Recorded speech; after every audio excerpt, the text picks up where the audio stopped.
Today I'm headed out on the first official road trip for Side Streets. Side Streets is life that happens off the main road. Cars that are built in sheds after hours by real people. Events that might be a little bit off the beaten track. It's road trips like the one I'm taking today to Narrandera for the annual Hot Rod Run that happens over the Easter long weekend. Since I believe 1973. I've been once before, so this is my first time back in probably about 5 or 6 years, I'm pretty sure. I'm driving my 1994 Jaguar XJ Sport out for the journey. It's not quite in fitting with the hot rod scene as such, but it is such a nice car to drive. It's got such a cool look about it. It's been a little while since it stretched its legs on the highway, so really excited as well just to take it out on a journey. Good opportunity to get out in the big old Jag and just enjoy the show. Part of these Side Streets videos is I want to take you on a journey through some just local places off the beaten track again, where you might find maybe a pub feed, a nice pie, something like that. So we'll see what we can find there when we get there. Hopefully something delicious. I have no doubt these country locations have always got something on offer. when we got to Gundagai, we found ourselves at the Cafe Niagara, where any time is milkshake time. Coke served in this beautiful crystal engraved glass. You can see here that I got the Niagara cheeseburger with chips, which was really tasty. Solid 8 out of 10. But the best thing about this was just the way it's fitted out. It looks like an old milk bar. We hit the road again. We travelled on down towards Maine, and this junk shop that we saw this beautiful HG Monaro parked out the front of. I was really hoping we are going to find a lot of car stuff inside. Unfortunately not. So we ended up continuing on down the highway, and eventually we found ourselves in Narrandera and went straight to our accommodation here, the Fig Tree Motel. Out the front there was this really cool Rodeo mini truck, which just not what I expected to see. There was quite a few hot rods at the hotel car park, so we knew we were in the right place. And when we walked around the corner, the 100-plus-year-old fig tree, which obviously the place is named after. Just a really incredible sight to see. Just down the road from the actual fig trees where the cars were all lined up, there was all types in their spots all the way down the main street on both sides. There was a lot of spots that were put out for the entirety of the event. Just before the road closed off, obviously all of the cars pulled their way in here and parked up.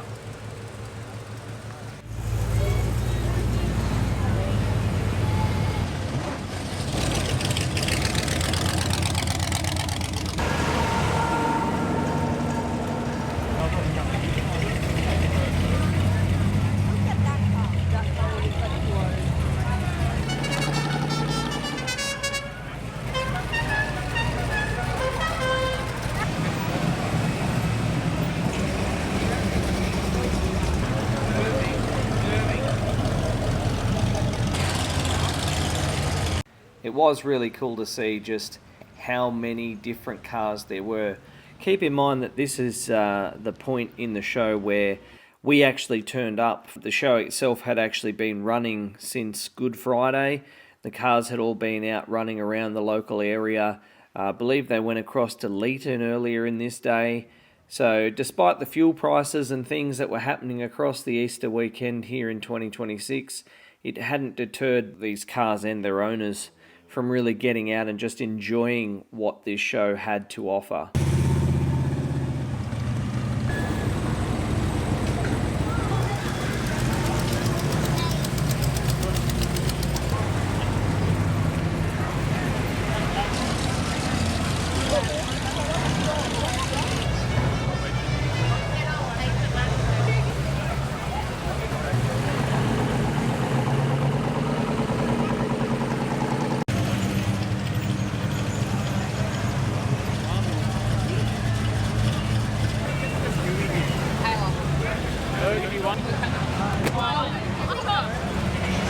It was really cool as well, being that we just got there and effectively went straight to this to get an idea on the types of cars there were. I saw a lot of pickup trucks, or vehicles of that sort of genre seem to be a really popular thing at the moment. There was also this local Lions group have this train truck, I guess you'd call it, which is a really great way for a lot of people to experience the show. We saw it cruising all weekend, day and night. I believe it even went out on the runs a bit further out on the highway. And if you weren't lucky enough to be like some where you either know someone who has a car there or jump into a passenger seat or something like that, yeah, it was really cool to see this truck bus driving around.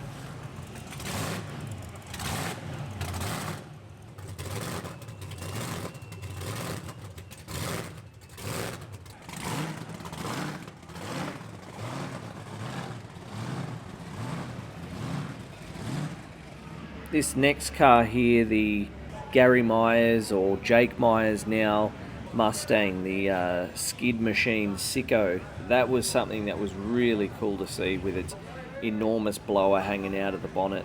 And then it was really cool to see it a couple more times across the weekend and out on the Sunday show and shine as well.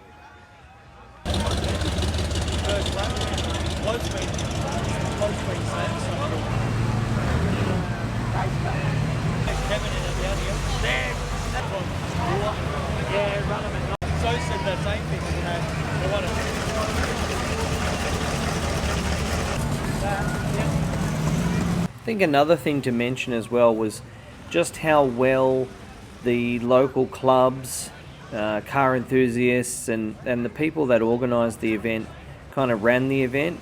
I would describe this as like your traditional kind of country style event where, you know, it's not over protected. Some people might argue maybe that was a bit less, but it just had such a relaxed atmosphere the whole time. Just to have so many people interacting with the cars, you can see lining the streets, sitting in the back of cars, watching them go past, sitting under trees, having their camp chairs set up.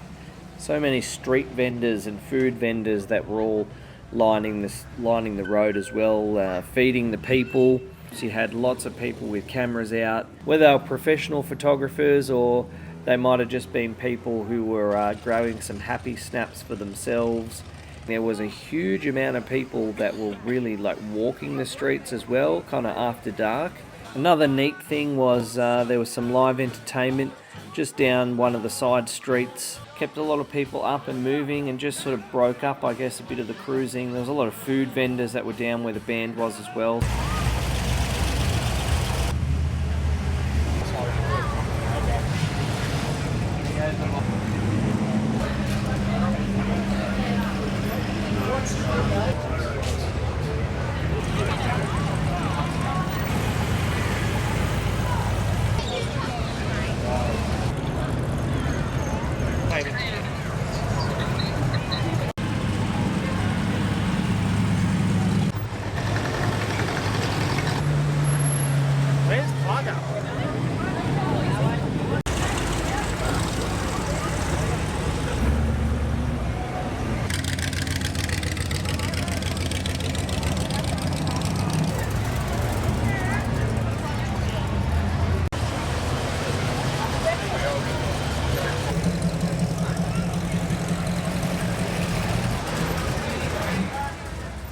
As day becomes night, cruise continues, but it really takes on a whole different feel at night time. And this is when the street actually really came alive. Like in the evening, when the sun went down, sort of cooled off a little bit. We really saw a lot more people coming out to see the cars and sort of cruising through with the headlights on, you know, with the lights across the top of the street as well, the twinkle lights that are part of this main street. Saturday night cruising was like a real thing in a lot of towns, a lot of places. A lot of us grew up on a Friday or a Saturday night. You know, you cruise around with your mates, you got your lights on, you got the top down, you might have the music pumping, whatever it is. It's just a total vibe, the nighttime cruise. It was probably my favourite part of the event, just having such a variety of cars all cruising together. Unbelievable. From the Saturday cruising, we moved into the Sunday show and shine that was held out at the showgrounds.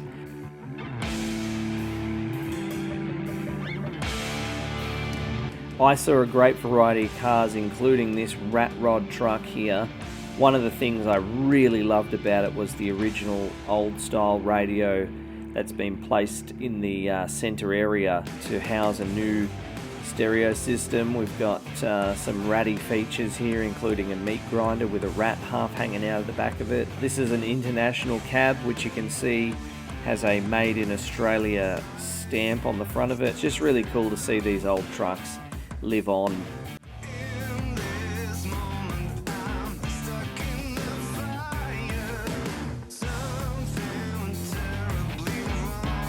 Here we have a Hudson Hornet, made famous by the movie Cars. Awesome car as well.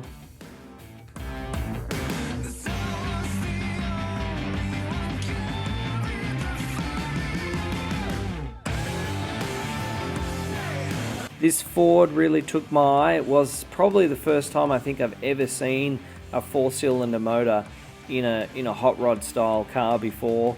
I'm not sure if that's the original motor, like someone probably with more knowledge can tell me if it is or not, but I just thought it was really unique to see something like that.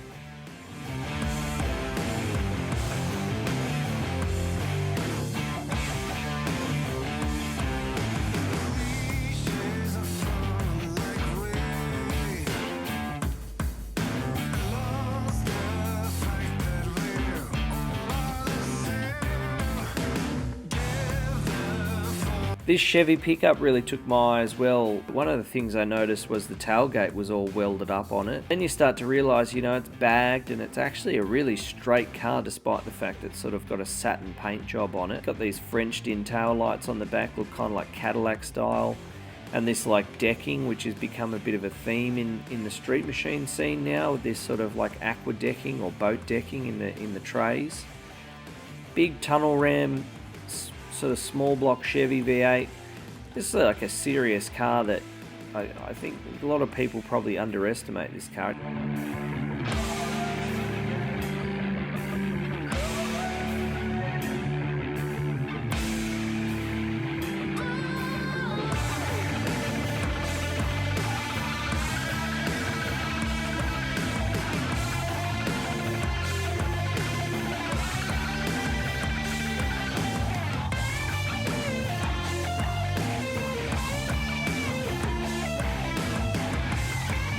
This Ford pickup as well, another one that really stood out to me, and because of the interior, it's all old denim jeans that have been stitched together to make seat covers, to make door trims. You know, the door trim's got a belt running through it with a hot rod belt buckle. There's like all pockets and everything through like the ceiling and also like on the sun visors.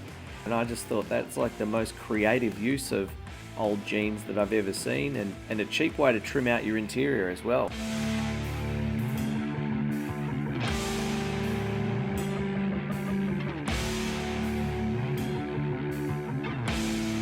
I think another thing that's really great to see is the trader stalls, whether they're selling merch or they're selling parts, or I saw one here that was selling artworks and bits and pieces. Just brings another element into your static shows that I think is something that's worth having.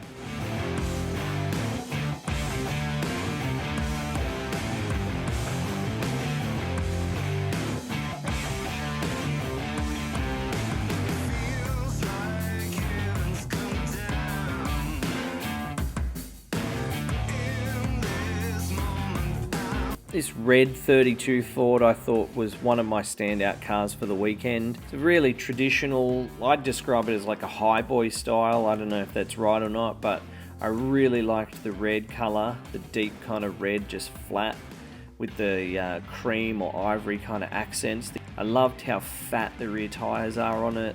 You know, you've got a dish on a steel rim with just a big chunky rear tyre. This Mercury was another standout. It's probably the best sled that I saw for the weekend, I think. I love these sort of chopped roof Mercs, and I know they're popular in the US and there's plenty of them here in Australia as well, but I just think that big body cruiser, for me, that's like a really cool thing. I love a custom car like that.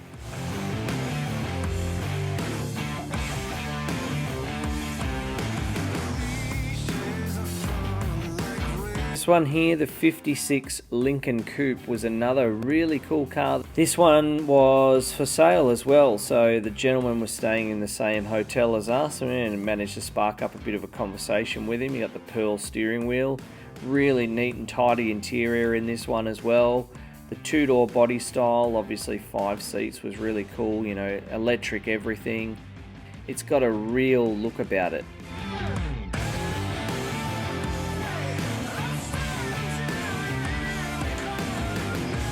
Like with all good things, they must come to an end, and we had to hit the road with our commitments back home, so we jumped on back in the big cat to head back down the highway. On our way back through, we stopped in at this place here in Temora, which I think was, for me, really surprising. We just stopped in for a quick bite and a coffee, but inside this place is like a treasure trove of new and old wares, and you know, you sit down on the seats and everything's for sale, and it's just a rabbit warren of different places, but it's such good food options. Doesn't really even give itself away from out the front. Just looks like a nice old building. Thanks so much for watching, and hopefully we'll be able to share a lot more of these with you in the future.